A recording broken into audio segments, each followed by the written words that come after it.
God. That page is That's the perfect time for our good sounds to go on. I'm going to keep making noise for this one. We can hear you. You got this, buddy. You got this. Oh, wait. No? This is not your fault. Oh. We got one up. We got one up. Second one is possibly going to be up. If we're supposed to have to share, man. It'll be fine.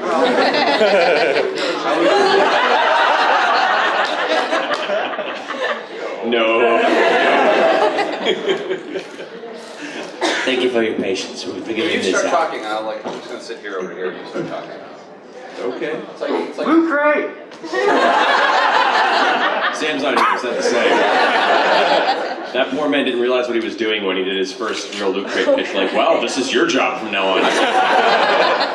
Yeah, no, I'm horrified. I was like originally like, I'm excited. I'll eventually get to do one. I'm like, I don't want to do one anymore. It's too much to think up to now. Yeah, it's going to be fun so you do that. Okay, fine. So good morning, everybody. How you doing?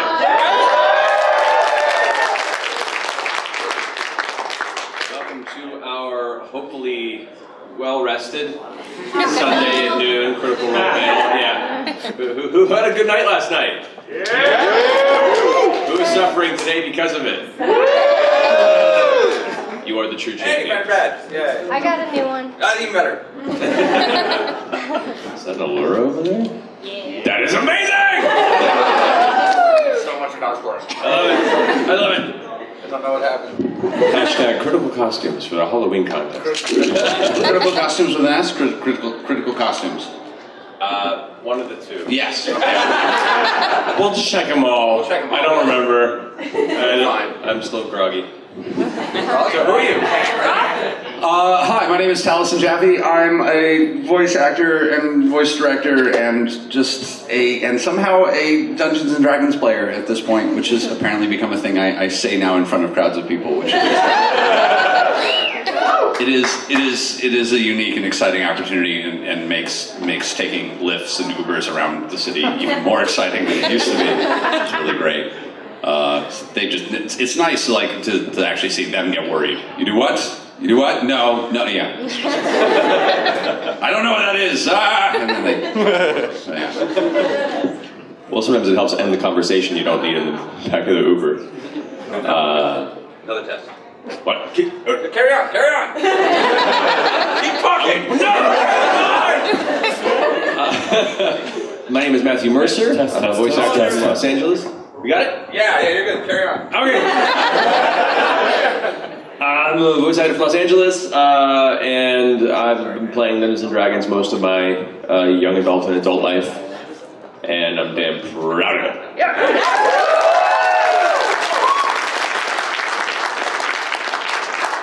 As well as other RPGs, but D&D is kind of my mainstay.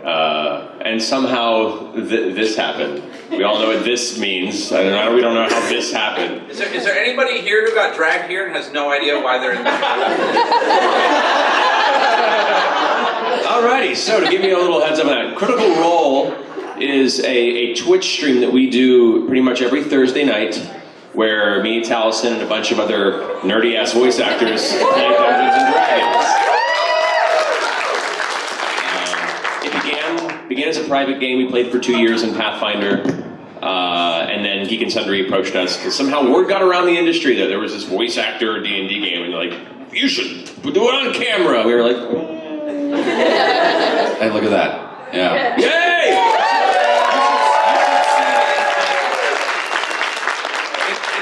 It's like a Brookstone puzzle of wires down here. It was just so impressive. It was red to green. It was like a Mansions of Madness mini puzzle down here. That's evil.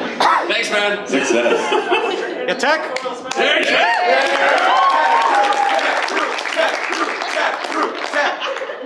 That should happen at every panel. I just don't have appreciation for the tech crew. No, it's nuts.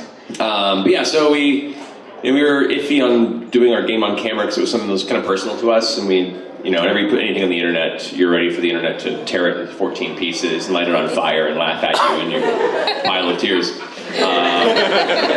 But when they told us they were doing a Twitch channel and it allowed us to kind of play unedited, for all the rough bumps and mishaps that is an actual D&D game, then at least that allowed us to continue what we were doing, just adding cameras to the room. And I think we were happy to find that it really didn't change the experience too much, and we're still having fun playing D&D once a week in front of a lot of more people. Yeah, no, I was quite pleased that our most viewed episode so far has been the one where I'm mostly not in it. Wow, all they had to do was get rid of me, and suddenly we've got like tons more people watching. That's great. They should do that every episode. That's great. I'm so sorry. I don't mean. We gotta make them bucks. See how you can kill Percy every episode. We're gonna make so many likes. Oh, all the internet likes will be ours. We'll be swimming in it. The whole marketing team crunch some numbers, and you get at least a 25% increase in viewership every time Talison's not on screen. Do it!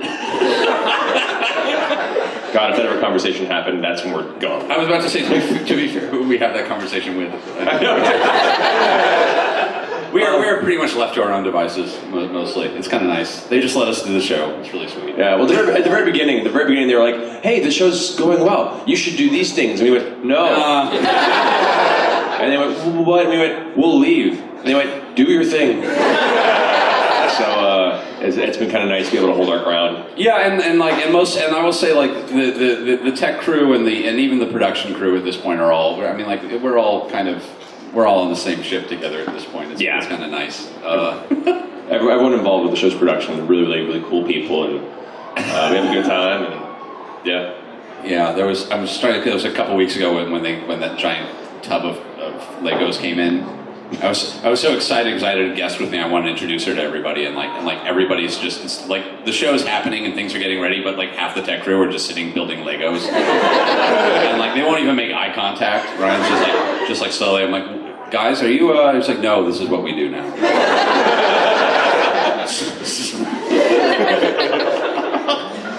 It's a fun place to work. So that's the gist of Critical Role. If you haven't checked it out, you can check it out. It's a bunch of us just improvising, making weird voices, and rolling dice. But yes, this is primarily a conversation and Q&A about the show and anything surrounding games that you have. Any biting questions you got in the back of your skull? It is also, I want to point out, it's your only 5th edition game you've ever run, isn't it? It is, actually. It's the only 5th edition game you've ever run, because you ran, before that was Pathfinder, before that was 4th edition. Before that was 3.5. Before that was 3.5. And every edition previously. And, yeah, I was like, it just suddenly occurred to me, this is the only experience you've had running 5th edition. Yeah. That's so crazy. I only have so much free time. Since we started streaming a once a week campaign. Yeah, that changed everything. Yeah, we used to play once every 6 to 8 weeks maybe. Mind you, we played for a marathon session. It'd be a 6 to 9 hour game when we did play. We just block out an entire Saturday. You want to watch something sad? This is my favorite thing to do to hurt it. You remember War Machine? Yeah. Yeah. How about that? That's a beautiful army you got. Yeah. It's a shame nothing happens with it. I know. You have a new edition now too. That's what I hear. I still have minis. I haven't finished painting the minis I got for Christmas last year. I still have them at my place. Yeah. MK3 rules look really nice. They made some good changes. I've heard I haven't had time. Me neither. I really tried, but that's fine. Maybe after we finally open up that new Mansions of Madness at some point. Me and Mercer did try that. Oh, you did try it? Yeah. The new Mansions of Madness edition is actually really cool. Now I'm a little envious, actually. Well, a fan sent us a copy and pre-painted all the minis, which was so awesome. I think I opened it on the last Periscope we did, but it was really, really cool because I've been wanting to have Mansions of Madness painted minis. All the minis painted. I got half of them done with the older edition and just didn't have time. And so it was really cool that somebody did that. I'm kind of not that I'm jealous. Who did you play with? Was it Key and Brittany or was No, it was just me and Mercer. You just two people. Oh, so the app. Okay, we're just talking about games. I'm so sorry. Okay, so the app works. That's good. I'm very excited about it. Takes a little bit of learning curve, but once you get there, it actually runs pretty well. All right. And narratively, it's pretty cool. Anyway, hi guys. You're here too. We don't get to talk much, so this is really nice. Yeah. This is actually so good not to see you on a weekday. I know. Yeah, should they just raise their hands? Let's ask some questions. How about that? Whoa! You pick first. Let's start on the left in the hoodie. You, sir. All right, so Taliesin, Yeah. you're generally very secretive about what you like to do in the game. Is that a Percy trait, or is that a Taliesin trait of trying to hide it from the audience and hide it from your fellow cast members? Oh, that's probably a me. Like, God, it's been so long. I finally got to play a character who wasn't Percy for the first time like a few weeks ago, and it was such a surprising breath of fresh air. Not in a bad way, but like, oh, that's right, I can do other things. It's a me trait, but he really like probably brings out more of it than would necessarily be normal because he's not a big talker, and also I was originally brought into the game kind of to be a bit of a ringer, just to make sure that there was somebody in the room who kind of knew the rules. It was like, kind of knew what was happening and could kind of shove everybody in the right direction. And so I just sort of got used to playing that way of like, I don't want anybody to see what I'm working on. I'm gonna let everybody else this is their first D&D game figure this stuff out, and I'm just gonna come in at the end if there's anything to sweep up. So to follow up, what were the rules for Percy coming back? I won't go too deep into them. I will say I would have been happy either way.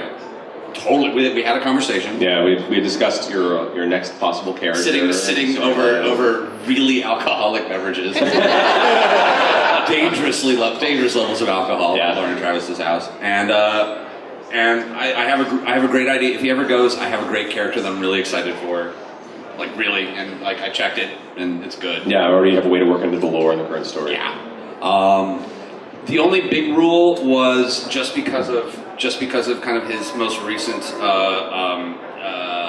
experiences with the Raven Queen. The big rule was going to be any attempt to invoke a deity was going to be just an automatic no, just because he is kind of gone in a weird direction in that direction where it's kind of become a. You can't really be you can't really be an atheist in D&D. That just doesn't make any sense. It's just an idiot. Because a giant yellow fish, golden flaming fish, just came down in the sky and crushed a dragon. Like you'd be an idiot and be like, "There's a perfectly reasonable explanation." That's a weather balloon, obviously. I mean, like, no, it's a giant fish. But he has kind of decided that he wants nothing to do with any of them on a certain. So like any attempt to invoke any of them would have been an automatic no. And Pike got close. Pike, I was like watching, like, what are you doing, girl? What are you doing? Okay. She got close to a no. So yeah, you pick one. Always. Let's go on unbiased. Hi, Laura. Sorry, guys. If you come dressed up as an NPC, I'm going to pick your question first. Just so you know that for future panels. I know the DMing is very time intensive. How many hours of preparation does it take a week for your session? So the question was, how many hours does it take to prep for a session as a DM? And it varies depending on what's coming up. If the next episode the players are on a very clear track, and I know what kind of the next couple of events they're probably going to encounter might be, then I'd say it takes about an hour of prep per hour of gameplay. So if it's going to be like a 3-4 hour session, like 3 to 4 hours of preparation. As I recently discovered with the episode I know exactly where they were bringing you back, I call that a Nexus episode, where there are multiple plot threads out there and they can go to any of them, and they're getting to a point in the story where they have to make that choice of where to go. Then my life becomes horrible because I have to prepare for many different opportunities here.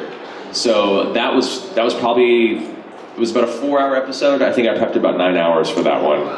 But that was also because, like, I didn't know if they were going to go into the Abyss to try and find Yank the Gristro, in which case I had to prepare a bunch of encounters in the Abyss and made 2 additional maps for various Abyss-based encounters. I didn't know if they were going to go for the Dawn Martyr plate, so I had stuff in the City of Brass prepared, including some encounters that would have worked in the Fire Plane in the City of Brass. I also had a couple of other NPC encounters. Like, I had prepped a lot of things so that I wouldn't be completely lost if they went off the rails, which they always do anyway, but you try your best as a DM to prepare. There was just a giant pile of maps. There was just sort of that giant pile, and you just after the game, you're like, well, didn't need any of that, did we? I made a whole Whitestone battle map just in case they decided to say, sorry, Raishan, and then just attack, which would have gone really poorly for everybody involved.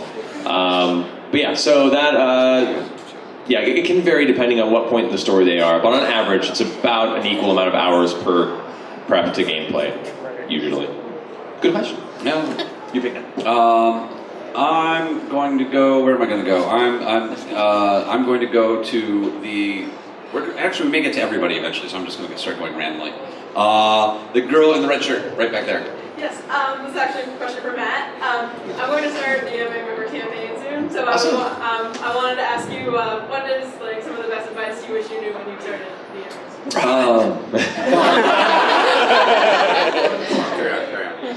Let's see, try and make this quick.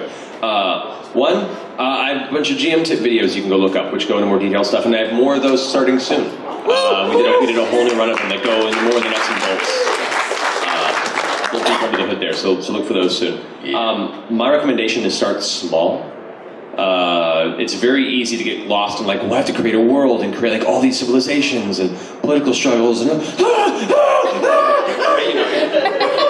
start in a very, very small location, a key location, and flesh that out pretty well so the players can play within that small space and you have a really good idea of what can be done in that area. And then as they're playing in that space, you can then expand a little. So definitely start small and then grow out. That doesn't work for everybody, of course. People love the whole world building aspect, and that's totally fine. But for first people that are starting, it can be a little daunting. Other than that, keep in mind some of the best experiences are when you're trying to facilitate the players to have incredible moments. The very old school Gygaxian mindset of DM versus players, and I will smash you all and you will have fun, can work as long as you all agree ahead of time that that's the kind of game you want to play. If you want to run 2 more horrors and your friends are like, yeah, let's do 2 more horrors, then yeah, go ahead and do it. That's awesome. But just make sure that everybody's on the same page of what kind of game you want to run. That way you don't end up getting halfway through and someone's like, oh, I thought we were going to do like political intrigue. I made a character based around that. Now we're fighting kobolds and I can't do anything, Then you end up leaving out players. So just have everyone kind of talk beforehand and make sure you're all on the same page with what kind of game you want to run. I think those are 2 big steps from there. Thank you. No worries. That's a really good one. You got? Oh, did you? No, I picked one. I know. I'm gonna go in the way back. You, sir, with the yellow shirt and glass or pink shirt. I can't tell. Orange shirt. Orange shirt. I was in between. Salmon. I got the bookend colors and eventually came together. Anyways, quick question. I've heard that there's going to be a source book for the Critical Role setting. And I'm just wondering is the Gunslinger class going to be a full class or just remaining archetype on a DM's guild? Okay, so as far as regards to the campaign setting, which has been an amazing experience of having. We miss you too. We miss you too. I'm excited for it. I've never written something like this before, and I hope you guys will like it. But first off, I'm trying to see if I can get permission to put those in the book, because one of the interesting elements of putting things on the DM's Guild is technically in the rules you're not allowed to then publish them in other facets. Like it's kind of one of those like DM's Guild, and now it's on DM's Guild, it stays on DM's Guild circumstance. So I'm trying to see if I can find a way to get permission to put like the Blood Hunter, the Gunslinger in there. But as far as turning it into a full class, I mean, people can do their own mods. I created it as an archetype because I didn't feel that there was necessarily enough there for the build that I did to make it a full class. I could if I had time and I wanted to stretch it out, but it seems to be working fine with the way we have it, so I'm probably not going to change it dramatically from what's been tested and worked in the campaign.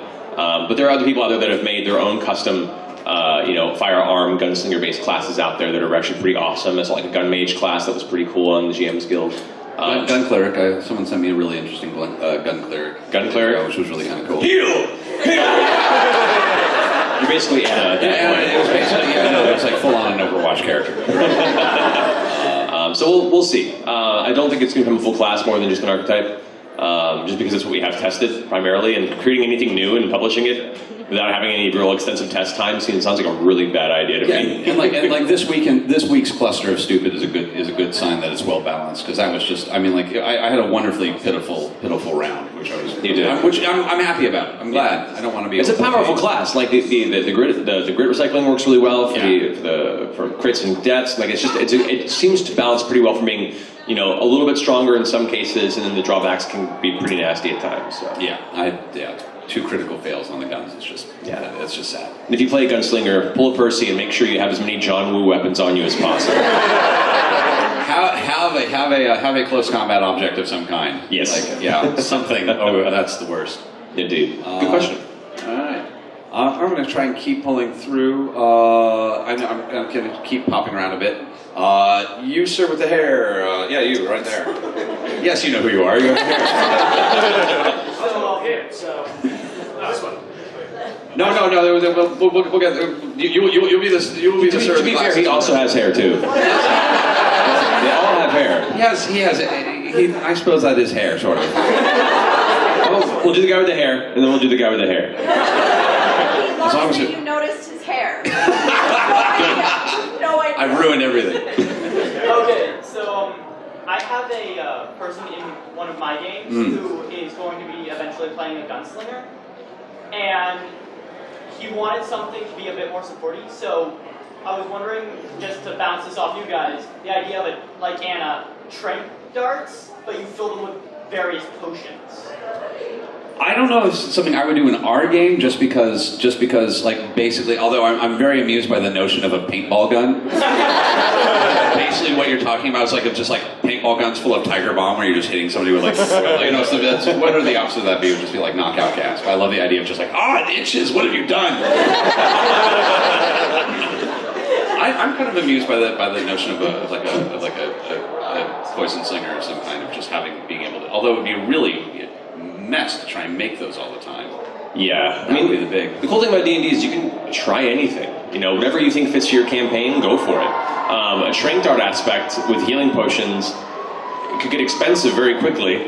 Plus, nothing sucks more than like pumping a 150, 200 gold potion into a trank dart and then missing. What would you also, rolling a critical one and hitting the creature instead is like.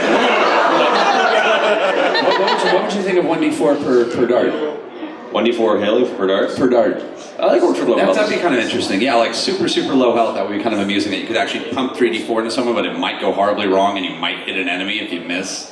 The main thing he joked about was a potion of demonization against mounted combatants. That'd be kind of fun.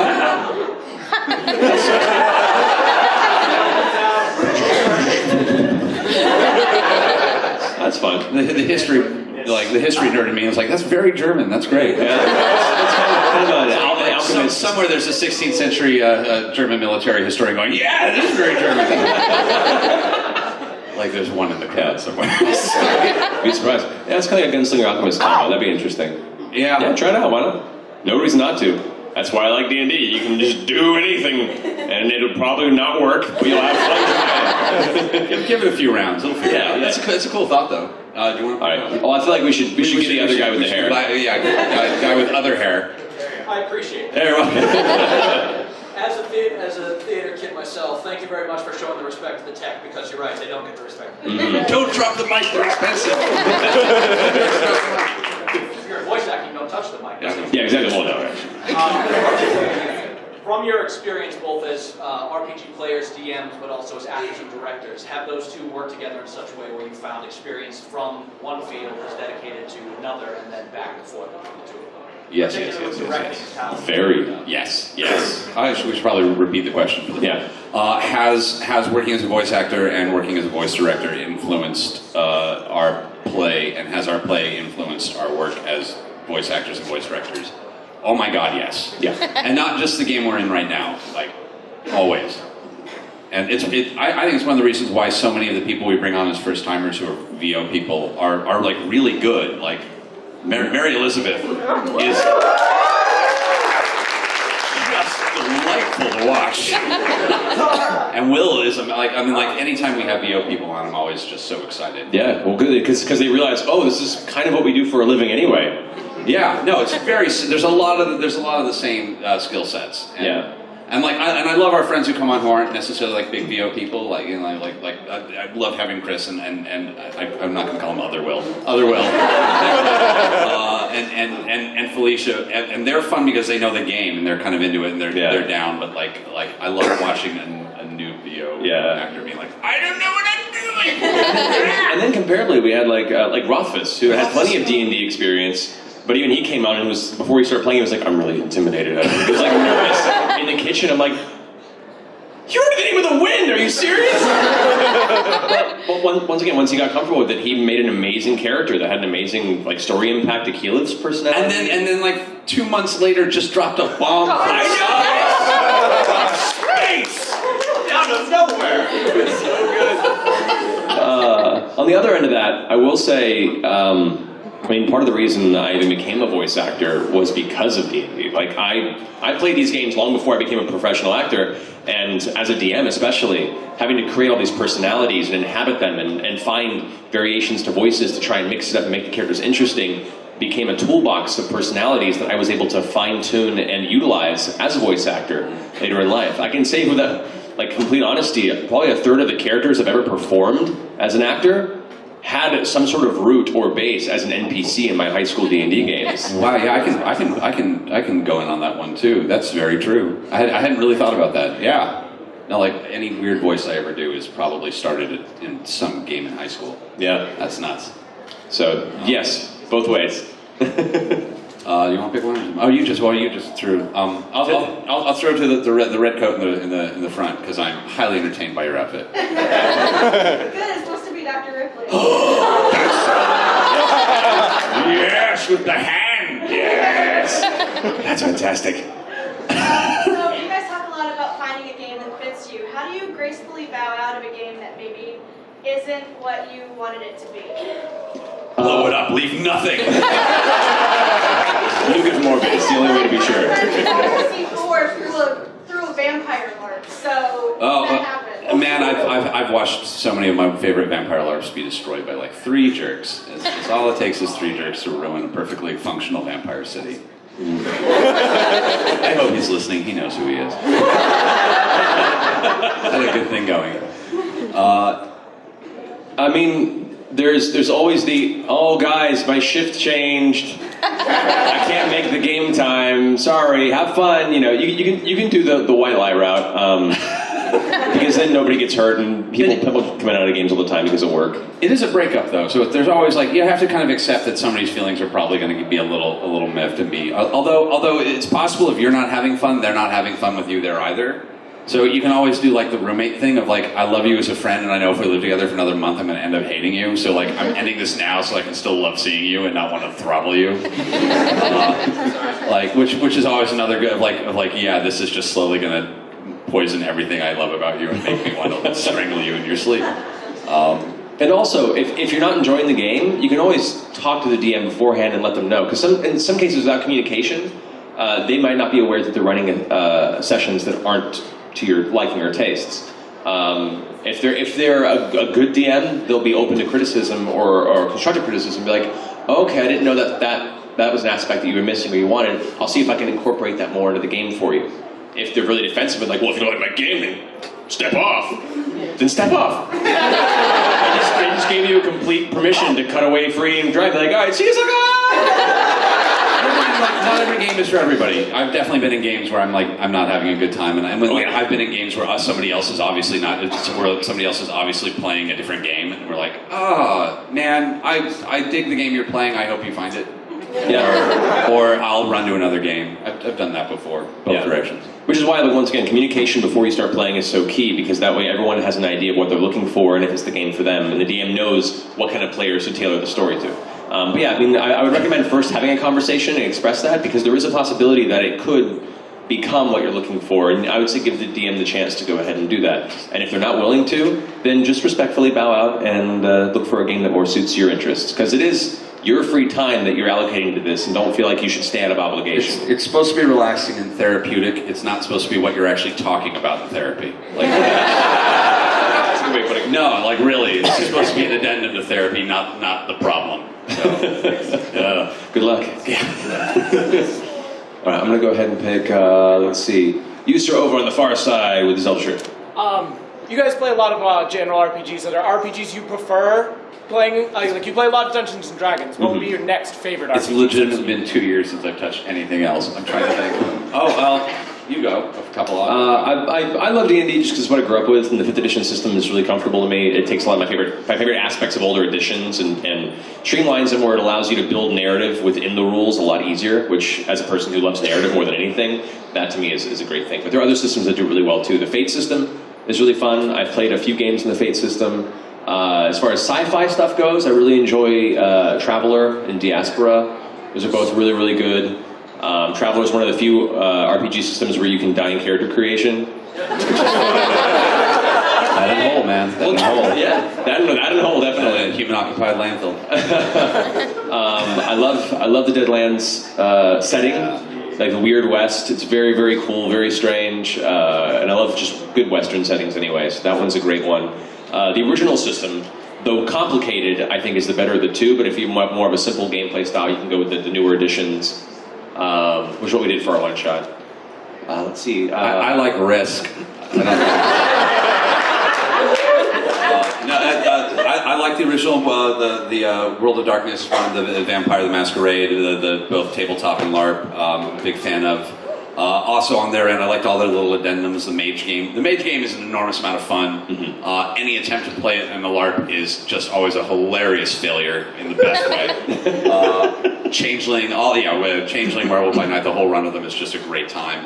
On that other end, there's like some old school stuff. Teenagers from Outer Space, which is like one of the first anime tabletop games, is just dumb. It's great. And if you want like the other end of dumb anime RPGs, like you want to go full Saiyan or Ninja Scroll style insanity, Exalted is always a good time. Exalted is that and like Tofos is more like Rama 1/2 Inuyasha kind of vibe. Yeah, it's like harem anime stupid. It's Exalted's more like I put all my strength into one final attack, destroy everything.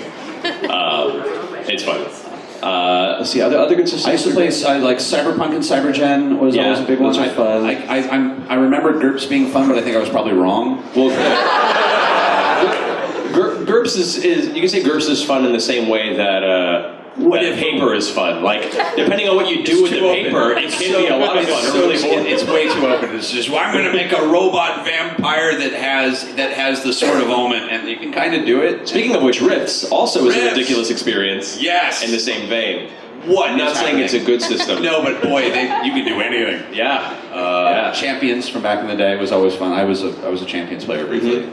Are there any good superhero? Actually, the Marvel RPG that came out a few years ago, like 5 or 6 years ago, was actually pretty decent. One where I had like different characters were better at being like a solo fighter versus a group fighter versus a team fighter, and like they had different dies depending on what you were a specialist with.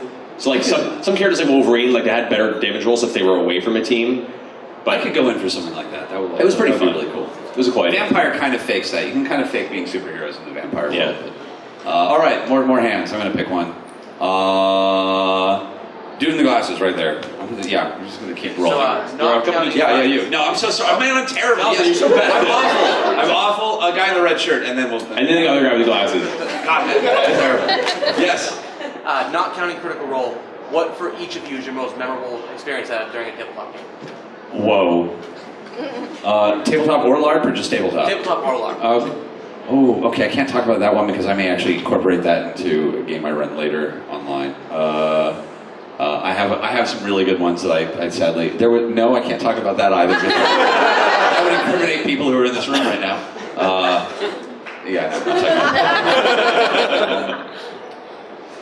Oh God, there's so many good ones. Once I had a whole bunch of people try and turn on me when I was the Prince of Los Angeles in a vampire game, and they tied me up, threw me in a coffin, wrapped it with TNT, and tried to blow it up, and didn't think enough to actually leave the room.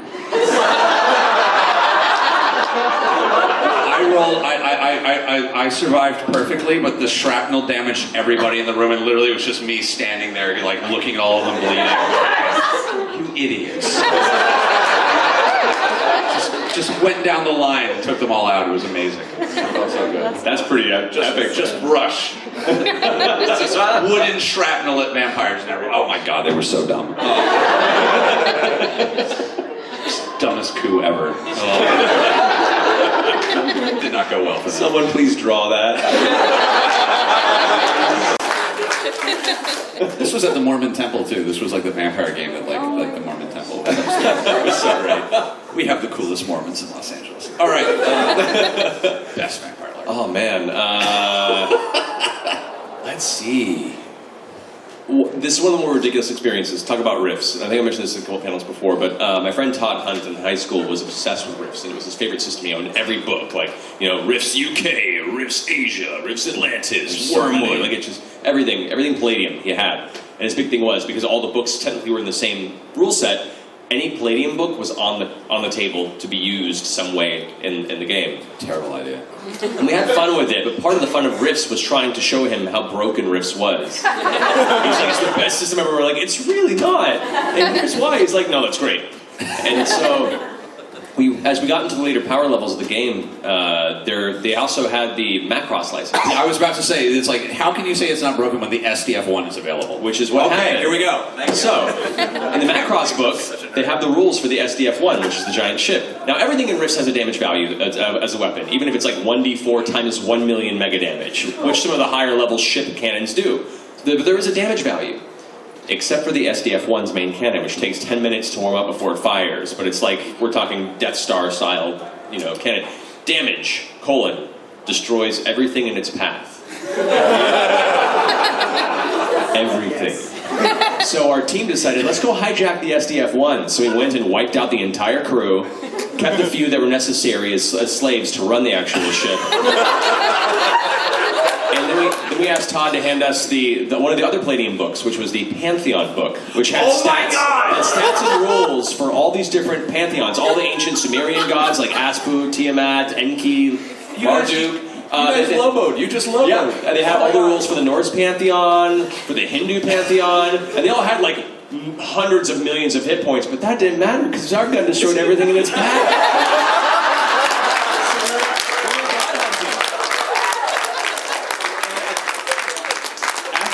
Took out Thor and Odin with one shot.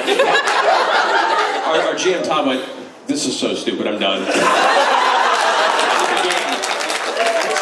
won. The SDF-1 was like, when that thing came out, I'm like, okay, we've got to stop playing this game. This is just efficient. I remember looking like, I'm done. That was the book where I'm like, I'm done. I can't pretend that this makes any sense anymore. I just envisioned all the really sweet, well-dressed, like Macross crew just walking across the board in a very kind of next-gen kind of feel, like Captain. And he did all of a sudden just like this beam in, like an APOC from Wormwood, and someone in like a Glitter Boy outfit was blasting people on the ship. We're just laughing the whole time. And that defense system is all trackball. I mean, it's not that hard to work. It's 3 guys with a trackball going, we got it. I've watched that show. That sounds like Next Gen. We're like, I wonder what they're pressing. That's a trackball. There's no denying. Sorry, I'm okay. Thank you, Tom. I have problems. All right, other classes. My question is a bit similar. It's about having experiences with that guy. The guy who turns into a gibbering mouther in bars, or will pee in the paladin's boots. My thing is, I don't mind that. There's a good rule Nazi and there's a bad rule Nazi, and we have good, like Sean. Sean's a good rule Nazi. Yeah. He's the guy who understands how all the math works and is there to make a shot that shouldn't be possible, but he's read every book and can make terrible things happen. Yeah, and he's fun. We have a friend named Sean who we used to play with before he moved away because he hates us. Hates us so much. And then there's the guys who come in and try and break the game. I'm never happy with. I don't know why. Why are you trying to break a game? I don't get it. It's good to work the system in your favor, but at the same time, if it's at the cost of the narrative and everyone else's enjoyment, then perhaps you need to reassess what kind of game you're playing with. As far as being that guy who just constantly messes with the narrative, some people you can curb them to make it work. Sam Riegel's a good example of somebody else. He starts the line at times, but he never does it to detract from anybody else's experience. And that's the key. When there is somebody like that, you kind of have to talk with them about it. Just like after a game, hey man, come here for a second. I just want to let you know, I know you're having a good time with this, but what you're doing is kind of ruining the experience for a few of the people. Is there any way you can scale it back? Or just be mindful of everyone else who's playing as well. And if you might be surprised, people might be open to it. Be like, oh, I'm sorry, I didn't realize that. Okay, cool, thank you for telling me. I'll keep that in mind. A gentle, loving conversation can sometimes work wonders. Yeah. I know that sounds weird, but it's true. Genuinely, I understand that that's weird. But and if they're like, no, screw you, I'm doing this anyway, woo, spring break, even that dude is 9 times out of 10, that dude is not ready or prepared for real human interaction, and any actual eye contact and just conversation about your feelings, and it's just going to turn into a blubbering, apologizing. I'm so sorry, man. Yeah. Not all the time, but often. Yeah, really. But yeah, so try and talk to them. If that doesn't work out, then get with the other players and find out how you can ambush his character. Yeah. Don't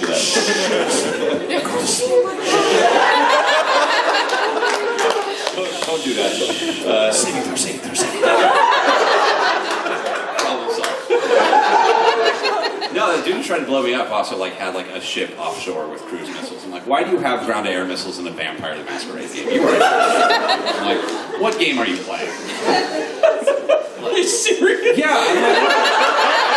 I'm like, no, I have a ship offshore with ground-to-air. I'm like, why? We are 15 people having a conversation in a backyard of a church. What are you doing? Of a temple, not even. So yeah, talk to them. If that doesn't work, kill the character. Yeah.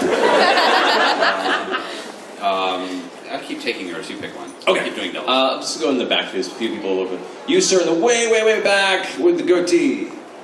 We got time. Or look, might have been a shadow. The glasses. You. Yeah, you. It was a shadow. I'm sorry. The hoodie. But you should grow a goatee. What's your favorite morality to play? Yeah. I mean, well, everyone's always go-to is chaotic neutral, but you can do anything. And I'm like, that also. That's no fun being able to do anything. That's like chess with no rules. Who cares about that? Honestly, I enjoy the idea of playing lawful good to show people that it doesn't have to be that goody two-shoes, stick in the mud, ruin everyone else's experience alignment. You can be Captain America. Yeah. Captain America is a great fun lawful good character to play.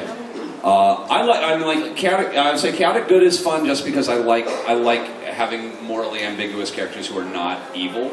Yeah. I'm a big fan of that. Comparably, lawful evil can be fun to play because even though you tend to skew towards a darker morality, you understand the necessity of structure and order and the necessary circumstances in which you must make alliances you wouldn't normally have, which is one of the few alignments that can work in a good to neutral based group with an evil character. One, if they can keep that kind of under wraps, or conversely convince the party that it is a mutually beneficial arrangement. And they may not trust you, but they may still go along with you. And that gives you the opportunity to either try and convert other members of the party, or conversely over time, maybe see the light. There's a lot of different ways you could play that alignment. It's a difficult one, but it can be a lot of fun. And chaotic evil doesn't have to be like the giggling worst version of the Joker ever. Right. There are chaotic. I had a chaotic evil character in a game for a while who was great because he pretended to be lawful good, and he was basically he was just this really nice guy that everybody liked, and then eventually you'd be in a room with him alone, and he would just. and it was let me talk to the innkeeper, and kill the innkeeper and stuff in the closet, we've got the run of the place, everything's cool. And he was slowly undermining everything. If anybody's watched Hannibal. The television series, it was just that, I wonder if I just undermine everything that everybody I'm working with is doing right now, what's going to happen? Oh, it's a phone call, we're looking for you should probably run. And that's a great way to play chaotic evil, is to just not be chaotic evil when anybody else is around. And just be this avatar of destruction. You can do a lot of fun. There's a reason why Taliesin's one of my favorite players. I've kept him around for a number of reasons. Oh yeah, no, I love, and they're all so innocent. They just don't know. This is their first game. They don't know how awful it can be. Please. Well, next campaign. I know, I'm going to ruin them. Oh, you know. Oh yeah. Terrible things I'm going to do them. All right, now you pick. Me pick. Okay. You in the corner, right there with the hat. Yes, you with the yellow, with my Pokemon Team Instinct. Yes. Despite Dungeons and Dragons being such an improvised-based game, the story you have in Critical Role is just so rich. It's so good. So I was wondering, you can be included in this if you want. I was wondering, how do you divvy up the focus amongst each of the characters so that none of the characters are really left out per se, that everyone has that moment to sort of be the star? That's the challenge, especially for larger groups. I would not recommend for anybody a group larger than 4 or 5 players. This just happened to be a large party, which I took upon as a challenge for myself. 10? Why would you do that? Why? You're so crazy. There you go. Well, now you've been multi-warned. An Avengers movie worked with that number of people. You want to pare it down. But yeah, it's a challenge, and you want to be mindful of that because you don't want any players to feel left out. And what you do is, as you're creating story and creating, not necessarily every session can have a golden moment for every character, though you want to kind of strive for that sort of experience where you can think of different scenarios where each person has a chance to shine. And that's where players writing backstories can come in really handy for you, is you can find ways to intertwine their history with the current story thread or future story threads where they not only feel more invested in the current adventure, but you give them an opportunity to really step up and be involved in the resolution of that storyline. But when you're constructing encounters and dangers and traps and various challenges, keep in mind what the strengths of each party member are and what they're good at, and try and tailor experiences where they themselves where they naturally feel inclined to step and be like, hold on, I got this, as opposed to being like, there's this thing that you should be doing, Bard. They won't always get it, and that's fine, and they'll stumble, because that's half the fun of the game, is watching your players fall over and go, oh, you poor kids. But it is a challenge, and you can only create so much story as a DM when the other half of it is the players picking it up and running with it, and it is that collaboration that makes it so magical, but it also is a little daunting and complicated to prepare for. So just be mindful to try and create at least one experience per player per session where they have the opportunity to rise up and shine a bit, whether they take it or not. Yeah, whether they take it or not. And if they don't, then someone else will take it up, and I got it. That's nothing.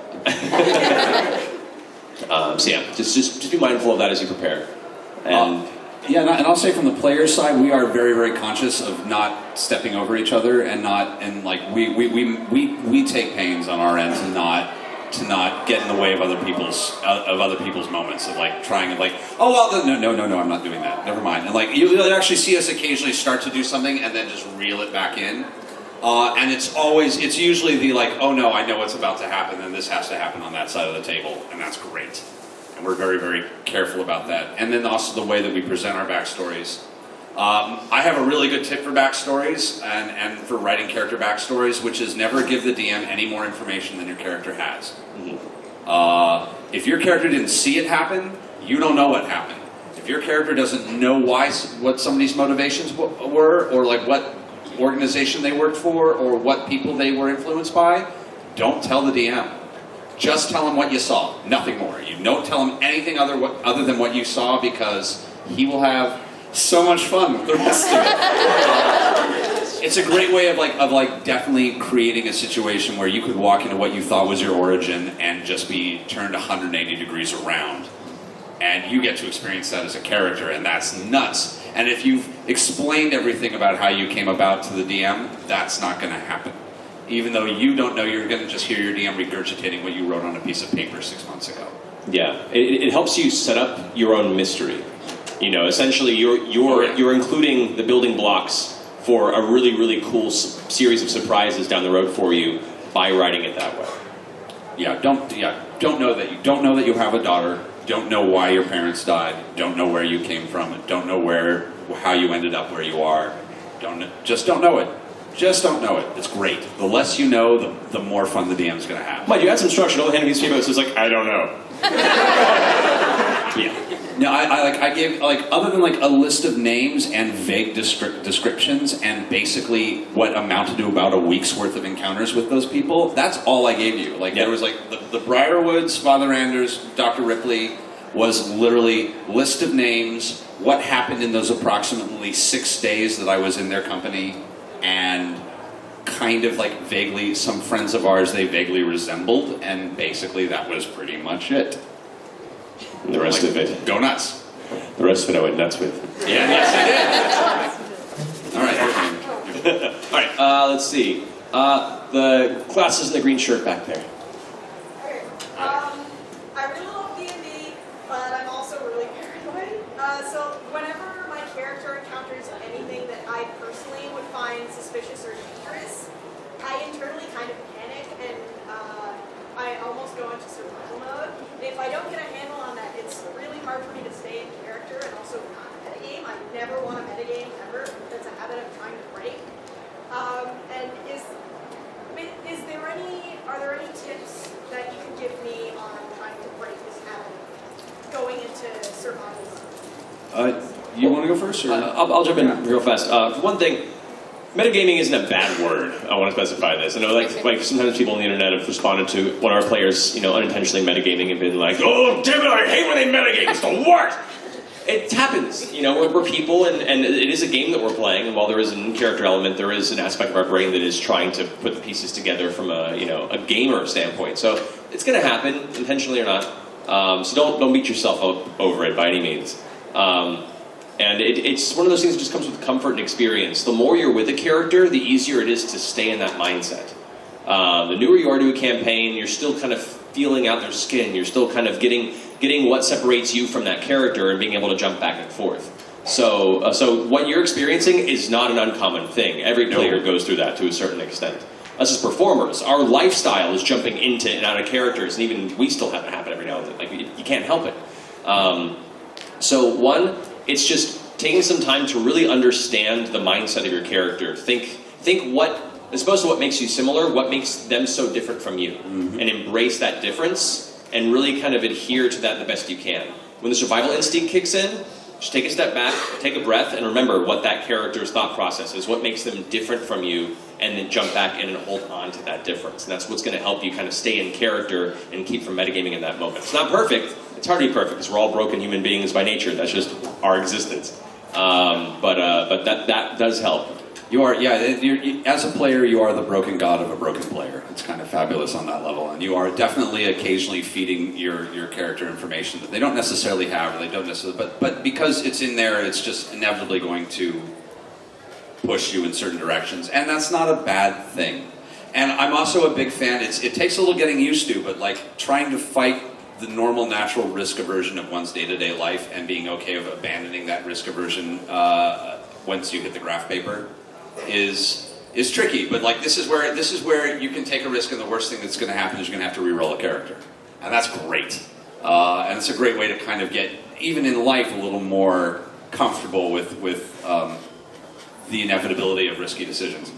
I'm a big fan. If you're having, especially if you're new to the game and you're having a little bit of panic and having a little fight or flight when playing, play a character with a little bit of fight or flight. So that I'm a big fan of like a bit of like the teenage feral barbarian is a great way of like, instead of like just sort of like hit it with a stick, and then that way you can kind of lean into it if you're feeling like you just want to get comfortable with everything and not feel like you're fighting yourself.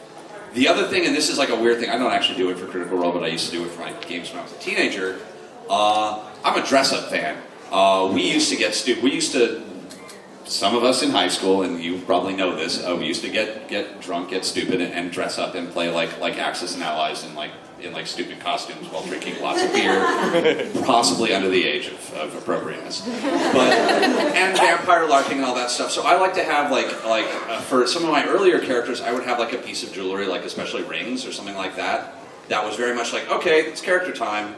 I'm sure you see, like when I play, I do like that minute of just sitting and thinking and just kind of like going through my like Percy brain. But a ring or a necklace, just something that you can kind of play with at the table. That is, you only wear when you're playing. And this is it's game time. This happens. It's your uniform. You put it on, and then you kind of have this thing to constantly remind you where your head's supposed to be. And then when it's done, it comes off. And that's really, I'm a big fan of that. That'll help. That's really good. Yeah. And the last thing I'll say on that topic is, it's honestly as fun sometimes to let yourself fail than it is to succeed in these RPGs. So when that instinct kicks in, you're like, I know that's dangerous, I shouldn't go towards it, even though my character wouldn't know it. Think, but man, my character walking right into this is going to make such a great surprise moment for the rest of the players and for the story. I might just have to let it happen. For whoever survives, it's going to be awesome. Exactly.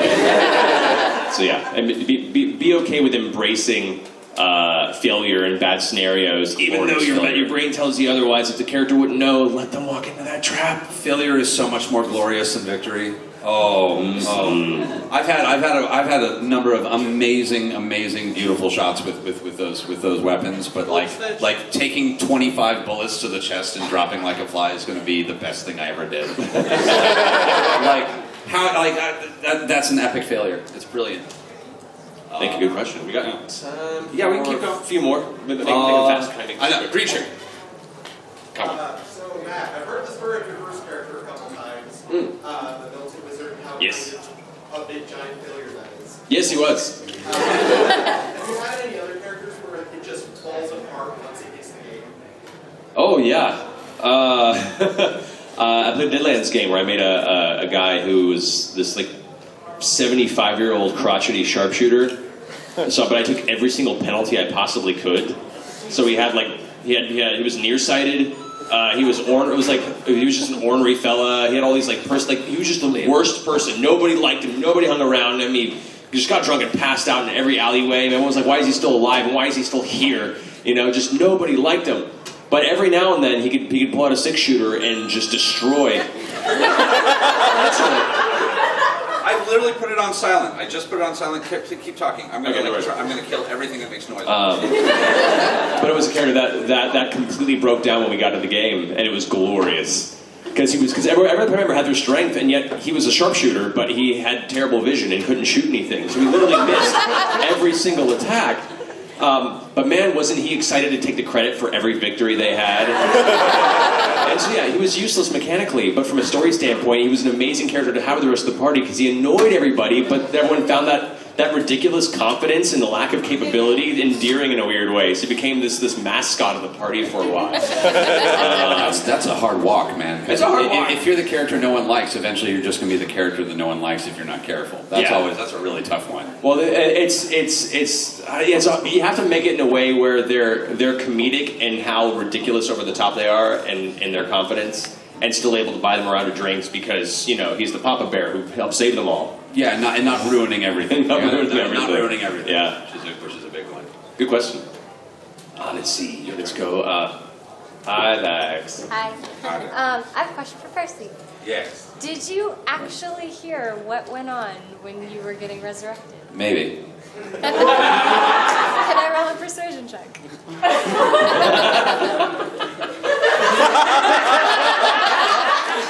I'll allow it. Wait, no, up here.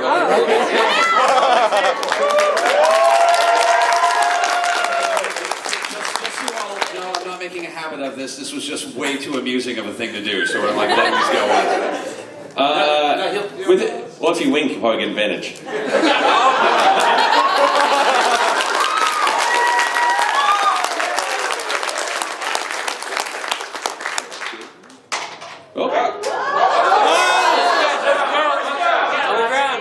On the table. I was a natural 20?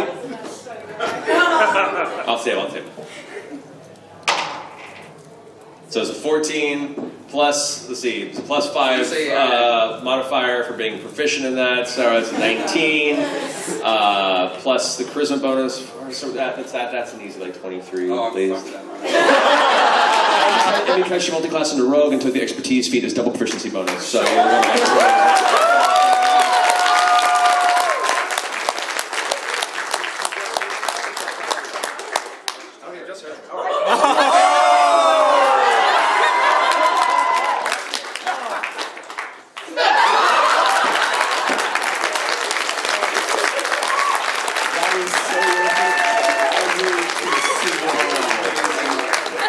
That was genius. We're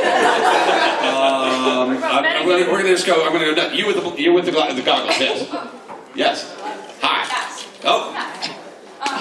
So I confess I'm more of a watcher than a player. Like since it's come out on the internet, I've watched Will Wheaton, I've watched Critical Role, I've watched Forrest Gray, which has ripped my heart out. I think people know exactly I haven't seen what it. I'm talking about. Hey, man. I will never look at goo the same way. But when I was growing up, most of pop culture's idea of Dungeons and Dragons was the angry fat nerds who would be in the dungeon of their basement, arguing about, but that roll was right, or, that creature's too powerful, and just now I'm looking at it and I'm seeing, it's a great story, and, it has people I respect, playing it, and there's lots of different people playing it. How do you feel like the internet has helped, that image, and, has it helped that image? I don't think it's the internet. Well, to be fair, I was and am that fat guy in the basement arguing about the rules still. That's always been a part of it, but because when it first became a cultural phenomenon, whenever anything is misunderstood at large by the public, people then label it, pigeonhole it, and shove it aside. And it's never really been just that. There's been a large faction initially of the the Gygaxian era of chainmail players, and there was definitely a. I was in a few of those games as a teenager, but I was also in a few games I was always baffled because while we had a couple of the basement games, we also had all the goth kids playing. And at one point at our school, we just got a third, a bunch of the cheerleading squad and a couple of the football players playing, because whatever. It was just, people were into it, but who were you telling? Yeah, it's always been more diverse than people expected it to be, and I think what the internet's helping with, it's giving a platform for everyone to show how diverse the community has always been and is continuing to be. And I think what's great about live streaming games and a lot of people being able to be more open about this hobby is it's giving people, one, the confidence to be like, oh yeah, no, I totally play these games and they're a lot of fun. Here's my gaming group. And conversely, allowing a whole new generation of people to, one, embrace it because they thought for a long time it was something that you don't talk about. Now they can be, cool to discuss about it in the older crowd, and a new generation of people that are being exposed to it for the first time and being like, oh, this is actually really cool and different than any other form of entertainment I've done, and starting up their own gaming groups in school, and then merging. The other big thing that happened is all those kids that we were playing with, and at least back in Los Angeles, all those kids that we were playing with in high school now write television shows and direct movies, all of them. There's a reason something like Stranger Things exists, and it comes out, and you've got Stephen Colbert just going oh yeah, I played D&D as a kid, and he's just talking to half the there's so many people in the business who played D&D as a teenager. It's just the fact that the person I've seen geek out hardest over a natural 20 roll is Vin Diesel. The diversity factor of how many people have been affected by this type of gaming experience. And does anybody here know TJ Storm, for God's sakes? TJ Storm is this amazing voice actor, an amazing stuntman. He's basically 6.5 feet tall, 350 pounds of muscle, and braided dreadlocks, big black martial artists. And we didn't meet him doing VO, we met him in a D&D game. Yeah. He did all the mocap for Godzilla in the recent Godzilla movie. He was Colossus in Deadpool. He was a Colossus mocap actor, and oh god, it's TJ from D&D. What are you doing here? He was the Dungeon Master. He had all the books and it was alright guys, we're making characters, sit down. Sunday's Friday in the Park, Saturday, D&D. Yeah. So yeah, it's always been diverse, and it's just continuing to grow more and more so as more people have the opportunity to be exposed to it, because now it's a cool thing to talk about again, which is great. So I'm excited to see where it goes from here. Nothing makes me more excited than having people send me pictures of their game group, and some of them are just a whole spread of ethnicities and varying sexes. And someone's parents are playing, and I'm like, yeah, that's a family thing. I've seen so many people that their kids and their parents play together now, and it's this great bonding experience within the family core, which there isn't a lot of opportunity for people to enjoy something as a family quite like this. So yeah, I'm just... both my brothers are my older brother, my younger older brother is a dungeon master, and my younger brother is playing now with his friends in Colorado. Oh yeah, it's nice. Should we keep going? We got two. We're supposed to rush over to our signing. It's 1 or 2. One more question. Quick one. Taliesin, go up. Okay. I know. I'm just going to feel guilty about no matter who I pick, but you in the back. Yes, you. Okay. So when you guys started broadcasting, you were like, oh, that's cool. We should do one too. None of our friends have ever really did it before. So we got to put together. Now we have 9 people, and I and Liam, my husband, they all keep coming back. Everyone has a lot of fun. I'm so overwhelmed sometimes when we've got NPCs coming up, there's lobby board, and there's 9 players that finish training. So I tried to do things like roll all their initiatives ahead of time for what a lobby board is. That's the way to do it, yeah. Is there anything else I can do to try to help? They're all having fun. I'm having fun, but your hourglass thing that you do every now and then is just the meanest thing on earth. There's always that. The chess clock. Yeah, but putting a timer and giving people a very limited period of time to succeed or decide is always fun. Doing initiative order ahead of time is great. Whatever you can do to reduce the amount of rolls everyone has to make, or doing group rolls, where if they have to do a group stealth check, designate somebody in the group that is the designated, roller for that circumstance, who does like 3 rolls, average them out. You can find ways to keep those a little more streamlined and just creatively come up with ways to help you do that. Also, you can have 2 DMs. I ran a game for a couple years with me and my friend Zach Hanks, both co-DM'd, which allowed us both to get together to write the stories, and having someone to bounce story ideas off of just means you construct cooler ideas. There would be like 20 minutes of game where it would just be him and Zach like having NPC conversations between each other while the rest of us were going. Which helps because then you have as many NPCs. You designate an NPC to one or the other, and that person always deals with that NPC. He's such an angrily good voice actor. Also, like he's Zach's so talented. Oh god. But and also you have one person handling music while you're setting a scene, and vice versa, or while you're tracking initiative and whose turn order is, he's handling the monster, combat rounds and stuff. So having a co-DM can be a really good way to kind of alleviate some of that pressure, and plus you have a partner in crime now. And wow, you only had like 5 players in that game. That was nothing. That was like 1, 2, 3. Was that like 6 players? 5 players. 5 players. 6 and then Sean left. Yeah, okay, and then Mercer came in and replaced Sean. Okay, yeah. So it's 5. Five. All right, guys, we are over time for our panel. Thank you so much for hanging. We'll see you.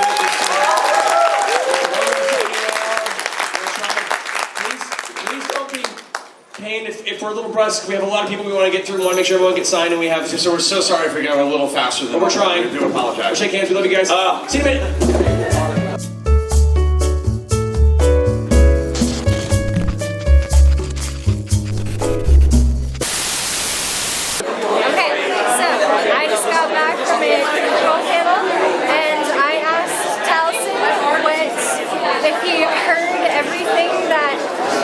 People said during his resurrection, and I rolled a persuasion check with advantage.